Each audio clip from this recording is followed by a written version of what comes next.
This week on the Kaufman Show Podcast, I sit down with rock and roll legend John Kay from the band Steppenwolf. Singer of massive hits like Born to Be Wild, Magic Carpet Ride, and The Pusher, Kay and Steppenwolf sold over 25 million albums in an illustrious career that brought the band to all corners of the globe. Now 74, Kay called it quits with Steppenwolf in the fall of 2018 and is now focused on his solo work, playing the occasional show to raise funds and awareness for his greatest passion, an animal rights foundation he started with his wife of over 50 years. I met Kay in March of 2019 at the Folk Alliance Conference in Montreal, and we sat down for a wide-ranging conversation in his hotel room at the Queen Elizabeth, just a few floors below where John and Yoko had their bed-in for peace in 1969. As the interview begins and I'm setting up the microphones, you can hear rock photographer Tom Gundlefinger O'Neill, who was photographing our interview and will be a future guest on this show, saying that in his opinion, Rolling Stone magazine never gave Steppenwolf their due. At which point I jump in, and we begin. When I say Steppenwolf, I normally get a bigger response from the fact that I photographed Steppenwolf than anybody. John, why do you think that is? You got me. It's sort of like what Buffy was saying. You know, you go up there, you do your stuff, and you don't really know whether you connected until sometimes years later. I mean, we packed it in for good last October, 50 years after our first album came out, and we wouldn't have lasted that long unless what we had to offer was something that people found of value in their lives. You know, they sustained us through our ups and downs, and there were downs having to do with, too boring to go into right now, but the point is that what we had to offer was beyond just, I can dance to this stuff, you know, particularly was from the first album onward. Tom Paxton and I had a conversation about content and things like the Monster album and so on, where I have letters. Perhaps that's really, I'm just sort of mulling through how to properly answer this. While I may not have a definitive answer as to why that is, I do have a box of letters I felt were important enough to me to want to preserve them. And they were invariably letters about how the music, certain songs, were something that a certain person found to be important in their lives, whether it was overcoming personal difficulties, I could mention specific cases and stories in these letters, but collectively it was basically an acknowledgement that the music was more than just light-hearted entertainment, that there was something, and that to me was, as a songwriter, particularly rewarding, because my personal songwriting kind of mantra was something I learned from people such as Tom Paxton and others that I saw at, for instance, the Newport Folk Festival in '64, and then again in '65, where I saw Dylan go electric and so on. So you had a galvanizing tribal experience amongst tens of thousands of your own kind, kindred spirits, which was enormously important if you were living in Ames, Iowa, and there was no one like you. And when you went home, you knew you were not alone. But the other thing was that, yes, while I was worshiping at the altar of the blues icons from the Delta and Chicago, you know, be they Son House or Muddy Waters, whatever, there were the young singer-songwriters following in the footsteps of Woody Guthrie. And they were talking about and singing about the here and now and the things that concerned our age group. The Vietnam War was in full swing. The draft was in action. If you were a certain age, you would get a nice letter inviting you to join the armed forces and be shipped off to Asia somewhere. So there were people singing about whether they felt it was a just war or whether the politics, or and as a listener, you realize that music can be more than sheer entertainment. It's a nice sing-along. There's nothing wrong with that. I mean, there are people who treasure memories of such and such a song was the one that I danced with Mary to at the high school prom, and we were sweethearts. And that'll always be there as a trigger of a wonderful memory. So I'm by no means poo-pooing that. I just always felt that I was more passionately engaged when I heard someone say and sing something that reflected my own discontent or views or concerns. And so I learned that lesson. And after I saw, for instance, the Byrds starting to do Dylan songs with really good lyrics in a band electric context, I, not coming from quite that soft musical area, but that I came, was kind of in reverse. It was like I became enamored with rock and roll while I was growing up in West Germany. When I came to North America and heard people like, Muddy Waters say, the blues had a baby, and they called it rock and roll. Well, I went, I went backwards through various circumstances and discovered the blues, not just the rhythm and blues, popular records, but the source of the blues, Texas blues, Mississippi Delta blues, Chicago blues, Piedmont blues, and so on. And I realized, that's the foundation from which all this other stuff came, with a sprinkling of gospel music thrown in for good measure, And so when the band Steppenwolf was formed, and I was its primary songwriter, or at least lyricist, depending on which song, the whole, I had joined the Canadian band The Sparrows, having come back to Toronto, playing in coffee houses in Yorkville, and I brought to that band, my contribution was basically a lot of the blues stuff I was doing, and a couple of tunes I was already working on that were more in the singer-songwriter vein.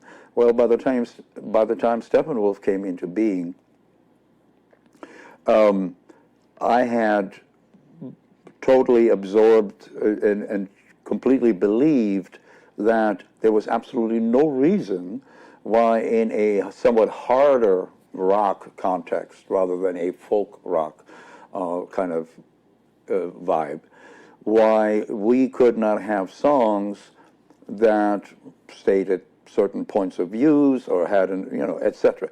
So whether it was The Pusher, which of course is Hoyt Axton's song, but about a serious subject matter, or songs that I wrote for the first album, Take What You Need, which was already about the environment and other things way back then.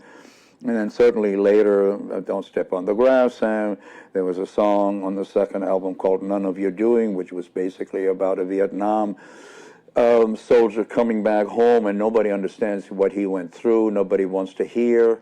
He's completely disaffected with, being just sort of marginalized, and nobody wants to hear about the war. They want to just go on with their happy life, those kind of things. And then certainly the Monster album, when that came along, which was deliberately on our part to be a social political concept album, which is what it is. Which at the time wasn't, I feel like that could have been released in 2019 in a lot of ways. Well, this is where the pendulum of human ignorance and wisdom goes back and forth, because 2007 comes around, 2008, at least in the U.S., the economy goes into the toilet, and the emails start coming in from the fan base. Please start playing Monster now, because, and from then on, from 2007 or 8 on, we added it to our show and played it every night until our last show last year. And I'd say 3-4 times out of 5, that song gets a standing ovation because of how it resonates with people. And it's one of those unfortunate things where you say to yourself, it would be nice if that particular song would now be completely out of date. because it no longer has any bearing to the here and now. But from Rolling Stone, the writer. Fricky, I think, wasn't Yeah. it? Fricky? Yeah, yeah. Friske. Yeah. He posted. He posted on the Rolling Stone website that he went back and re-listened to Monster more than once and was struck by how appropriate it was. And that was during Bush Jr. That was before we even got to this current occupant of the White House. Right, and I mean, I don't know if you've seen Vice, the movie that's in theaters right now, but there's an argument that a lot of where we are now is because of those Bush years and a complete disregard for the rule of law that we saw then. Yeah, well, to me, I mean, I have 101 opinions as to the sorry state of affairs pertaining to treating democracy as a spectator sport. But I feel like you can come at that from a place that not many rock and roll legends can, that's for sure. I think that you were born during the war. You were born in Germany. What's now Russia? Or yeah, Yeah. Once they moved in, they never. Yeah, they don't give right, No, exactly. yeah. Hard to give things back. Yeah. But when you were writing these songs that were critical of your adopted country and critical of their foreign policy, were you getting a knock saying, "Oh, look at this Kraut weighing in"? Well, there was definitely first off, what you were starting with, namely, there weren't that many rock people, getting involved with that or writing about that. That's absolutely true. There were a couple of things like Jefferson Airplane had something called Volunteers of America. I mean, there were occasional moments. Certainly, Country Joe and the Fish, and so there were some, but. There is a benefit to the outsider's perspective because, it's can't see the forest for trees when you're in it. I'd like to think we have it in Canada, looking at what's going on in America right now. Yeah, you have a better perspective because you're not, first of all, you have no nationalistic stuff to defend, this immediate pushback the moment there's anything resembling or anything perceived to be criticism, And the way I look at it is America was one of the best ideas that humanity had come up with, irrespective of the, decimation of the Native Americans and slavery, and certainly another number of things that were not examples of humanity's and America's finest hour, But that does not, in spite of that stained record, there's no question that millions from other parts of the world came, whether they were first despised or ignored or marginalized, because it was the Irish who were not welcome, or it was the Italians, there were too many, and they were all mafia people, and whatever the prejudice. Yeah. Eventually, they assimilated, they became proud to be Americans. And while nobody handed them, the streets were not paved with gold, nobody handed them their livelihood on a platter. They had to work for it, and it wasn't easy, and, a lot of sacrifice. And people had to wait for the firstborn generation to really reap the benefits of what the country had to offer. Yeah, that's all there. But nevertheless, why would that many millions have left where they came from if things were not unbearable, damn near, at their home country, and where the Statue of Liberty represented something more than just some sort of, decorative item. No, there's it stood for something. To prove it. And so to me, I quoted this when I presented a award that the First Amendment Center gave to Buffy at the Americana Awards some years ago at the Ryman in Nashville, and JFK said this, I think in context with a celebration of, I think, Sondheim, or one of the poets thing, and I'm sort of paraphrasing, but it says something to the effect is that the artist's mission is to to hold, to let it out that when artists criticize or actually call us to task because they remind us that our country has yet to live up to its potential, and the artist's obligation is to speak the truth and let the chips fall where they may. Well, when you do that, you're going to get pushback. It's like, I lived in Tennessee for 17 years, and we had a wonderful woman that did some work for us, and she was born and raised there. She had never been outside of her own county, let alone country, but she had been taught from birth that America's the greatest country in the world. Based on what? Well, I always heard, well, that's not what we're dealing with here. It's not what you've been told or taught, So unfortunately, you have a lot of that. And the U.S. is not a monopoly in this kind of nationalistic, we are better than anybody else. And no, they don't have the anybody can do that. That can be anywhere. There are political parties in this country that are ramping up similar rhetoric. And, unfortunately, people who have been deliberately, if not outright misled, but they have been, I guess, indoctrinated to believe, they become very defensive if someone says, well, it's not all perfect here. Look at these examples of corporate greed and malfeasance and the government not doing its job to protect the people, whatever the criticism may be. You have to accept the fact that all of these are human constructs. And so consequently, humans have their frailties, their shortcomings, their ego-focused power struggles. They're, all the laundry list of things that we're all at different times guilty of. And so why do you think that all of a sudden, because you voted for somebody who told you what you wanted to hear, that this person all of a sudden has acquired a halo and can do no wrong? No, it's not just about every 4 years choosing somebody because he looks like Uncle Charlie, he looks like a guy I could have a beer with. I could have a beer with a guy who fixes my car across the street. I need somebody in the White House who has a grasp of the issues globally. Now, it doesn't surprise me that the working person who's trying to keep a roof over his head and hang on to a job that's probably overworking and underpaying him, that they're not really concerned about what the implications are of China beginning to do their colonizing around the world, marginalizing the United States power globally.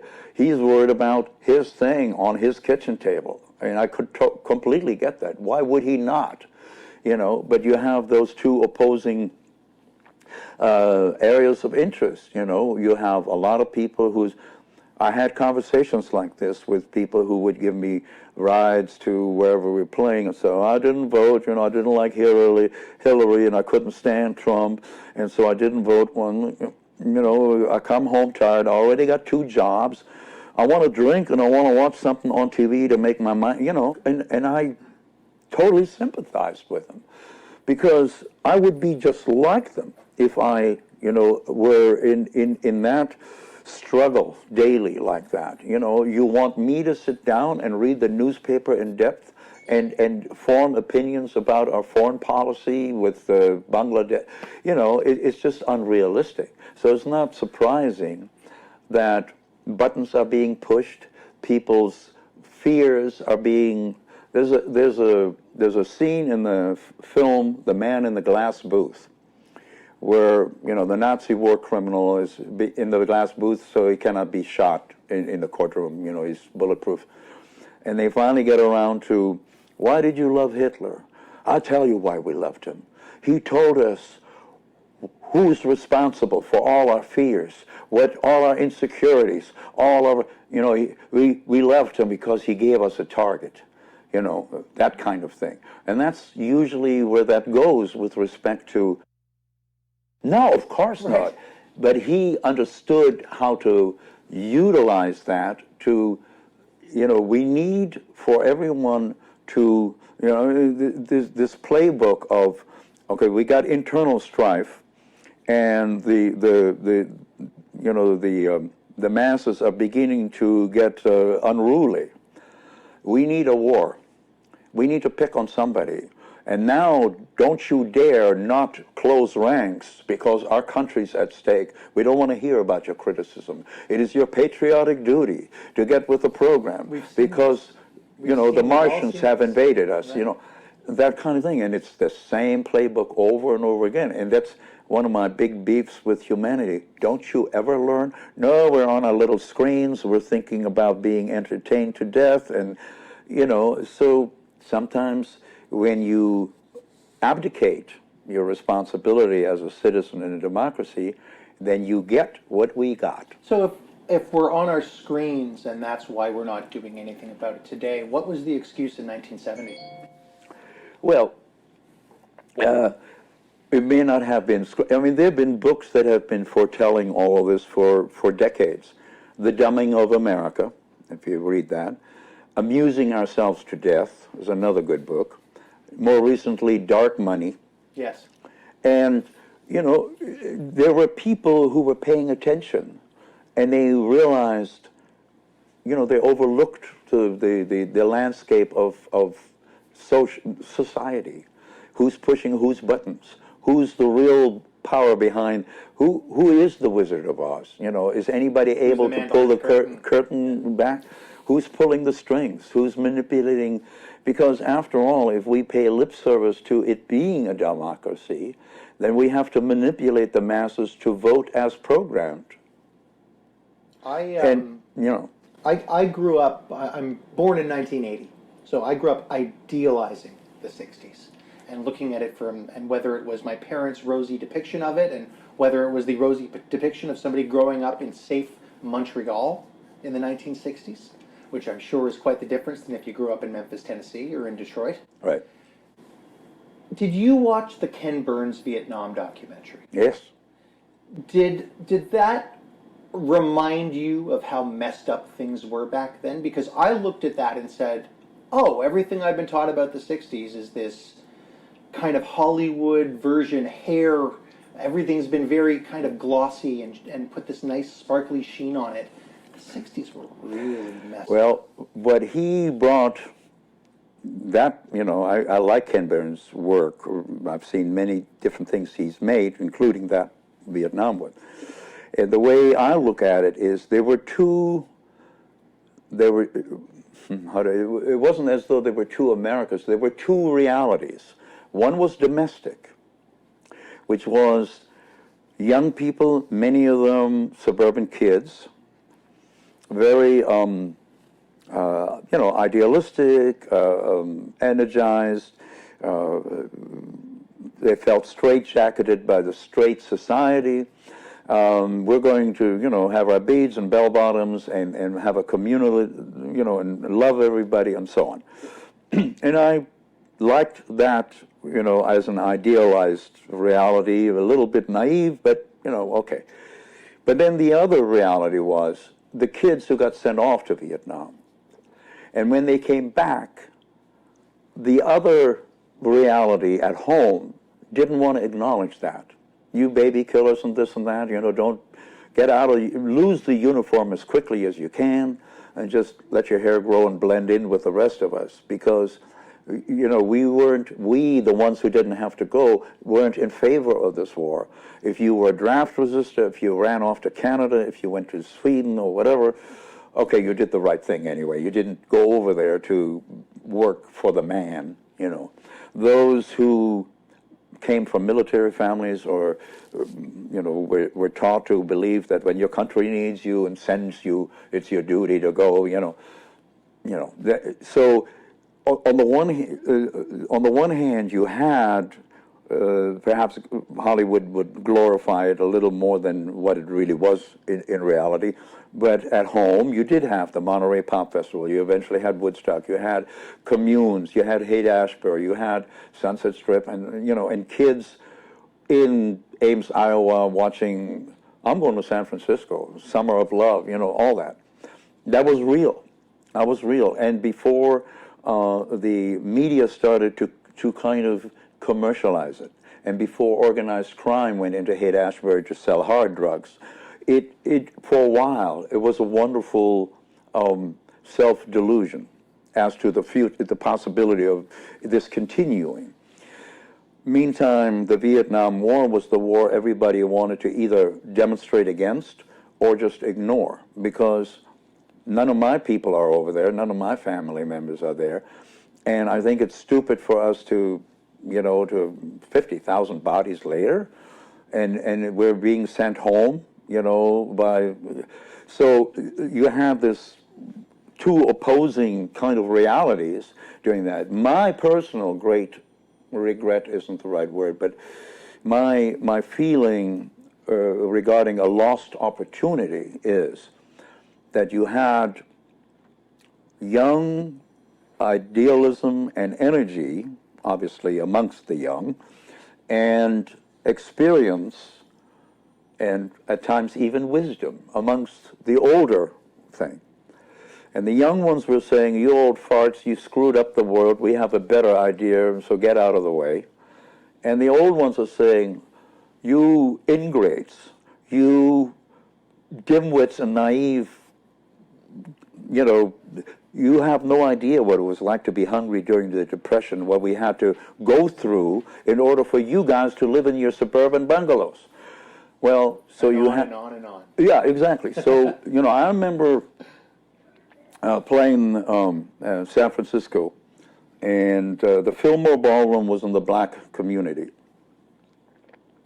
And I, speaking to a black man who took umbrage with him having heard a hippie say, I don't need all this stuff, and I don't need a Cadillac. And he heard him say that. And he said, I have worked all my life to try. He was saying, I've worked all my life to be able to afford to buy a Cadillac, because if I had one, it would show my whole community that I have accomplished something most can't. It is he didn't say status symbol, but it shows that, I'm somebody.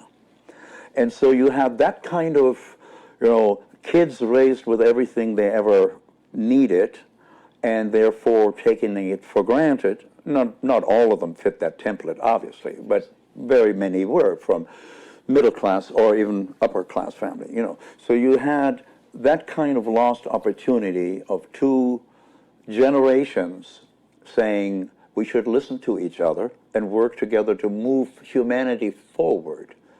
Instead, it became we don't want, the older generations really started to fear that this compassless,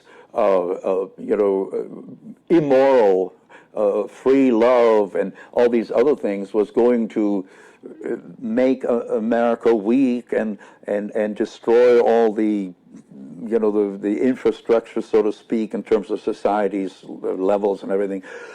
So they feared it, and they wanted to keep it off TV and this and that. And of course, over time, a reality set in for a lot of these young people. It was like, okay, you're no longer 19.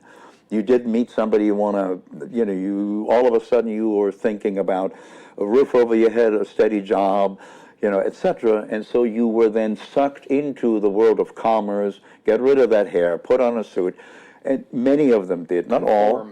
And others just stayed hippies forever, living on the margins. But that's not most. Most grow up, and that's a shitty term. Yeah, it is a shitty term because while there is, in my opinion anyway, some a grain of truth to that, which is achieve a degree of maturity where you're not seeing everything through rose-colored glasses, and you're willing to look at the truth around you. But on the other hand, if your participation or your desire to be part of that group of young people with the hair and the music and self-expression, if that was not just because you were jumping on the most recent bandwagon of what everybody does, why are you doing this? Well, all my friends are, Okay, I understand, the community feeling of being amongst people but if it is deeper than that, if it was rooted on an internal flame that is, I am an individual. I don't like the compartmentalization of the man in the gray suit that works for the corporation. I want to retain my individuality on some level. If that was your reason for wanting to have a broader horizon and live with greater opportunities of freedom of expression, if that was the case, then the question became, did you have to subjugate that in order to make a living and dance to the other guy's song? Then those are value judgments. I mean, there are a lot of there are people, far more talented than I'll ever be living under a bridge, So it's that balancing thing, how much are you willing to give up in order to have this? Now, I mean, look at what's happening in China. They dangled the goodies in front of them. Say, you have to dance to our tune, but you're free to explore the possibility of having a better physical life. And I'm not poo-pooing that at all. If you have barely been able to get by living on a near starvation diet in some remote village, and all of a sudden you're able to go into a city and have a little place to live, and you eventually have more than a bicycle, who wants to deny them that? But some of those things come at a price, so. I want to finish and just take a few minutes, because we've spent so much time talking about people. And one of the things I've really noticed in this is that not much changes. People can rail against the system, and people can shout and scream. They can do it eloquently. They can do it angrily. Kind of stays the same in a lot of ways. One of the things that I know that you make a difference is in the animal world. And I think that there's something really interesting about that transition from, and by no means am I implying that you've stopped trying to make change and make things better for humans, but is it easier to see that change, to actually track the progress when you're helping the animal world? Well, that is a very good question. I'll see if I can properly answer that. Because the very issue you addressed with not much has changed in the human world. Yes, we seem to be perpetually burdened with our own self-focus, our ignorance, our distrust of the other, and all the things that keep us from, as JFK said, realizing the potential that we have. So I have been very fortunate in life in the sense that I could live on the outskirts of regular society and get away with that snotty-faced attitude in terms of being, having a nice roof over my head and creature comforts and all of that without having to work for the man, right? So it gives you, however, a perspective of saying, have some sympathy for the ones who are not as lucky as you, who had to trudge.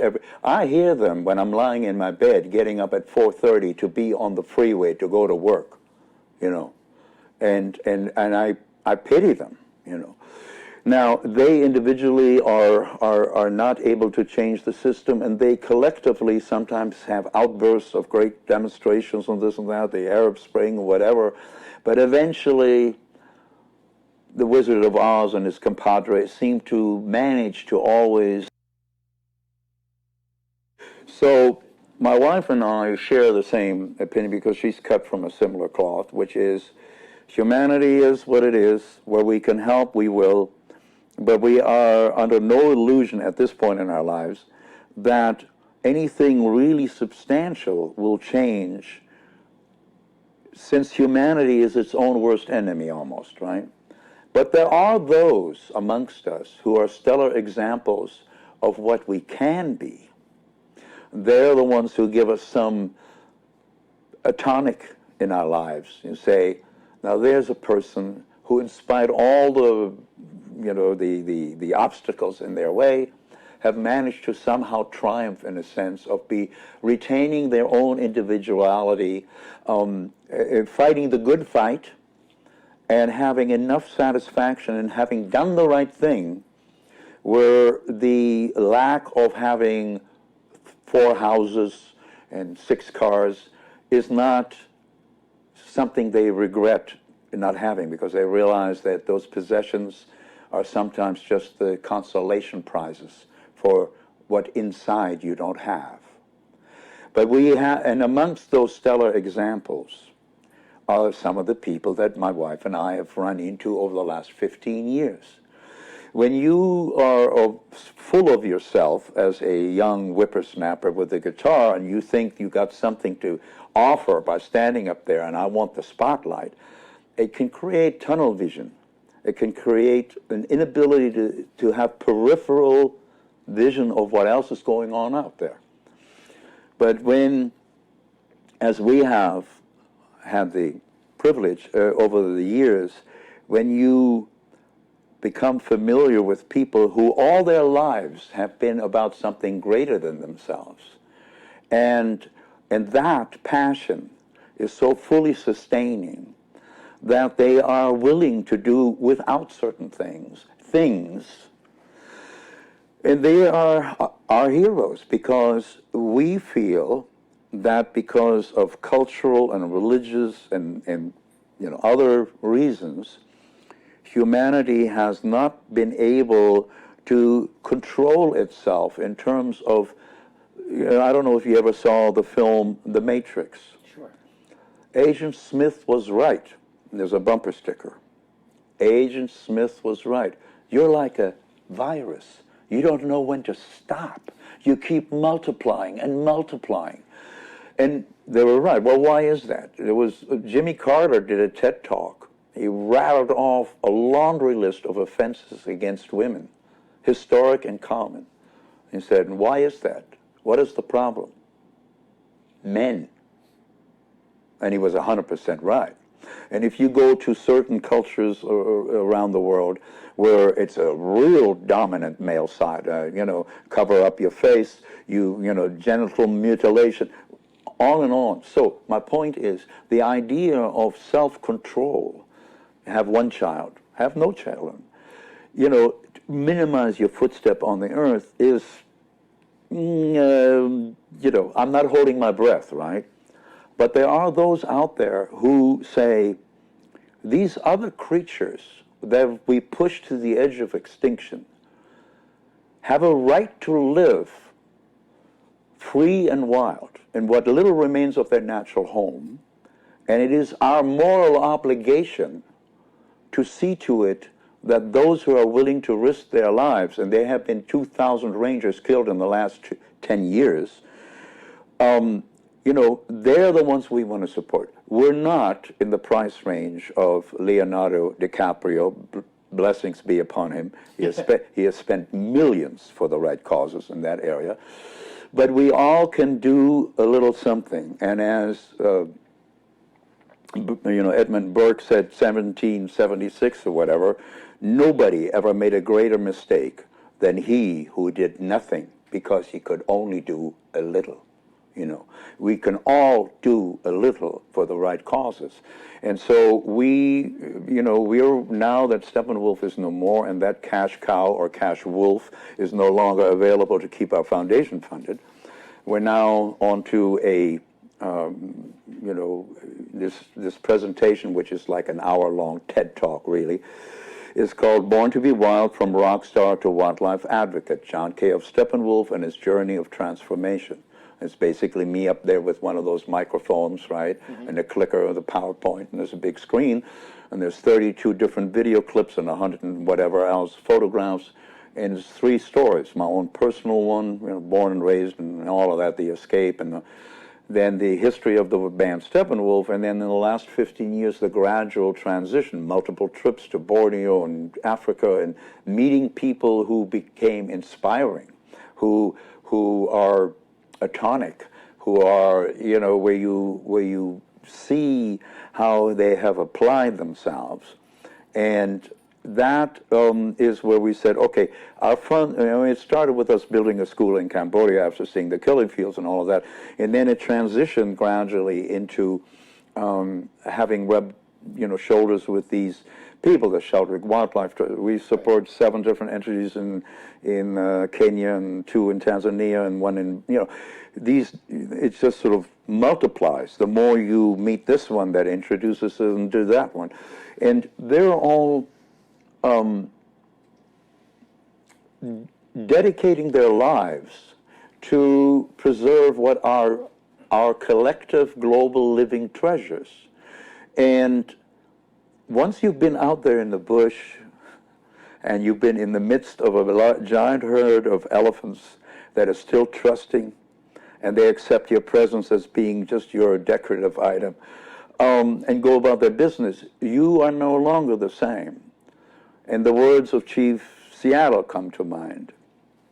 What happens to beasts will happen to man. All things are connected. When the great beasts are gone, man may surely die of a great loneliness of spirit.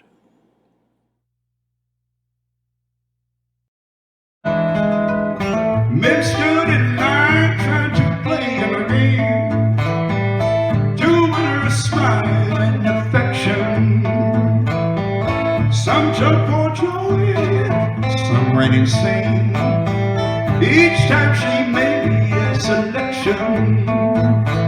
And even Bill the banker, who always had a heart like ice, yeah, he did.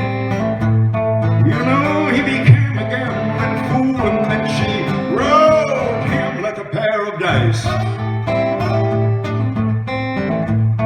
He tried to hold and keep her, but he never could. She's got the goods,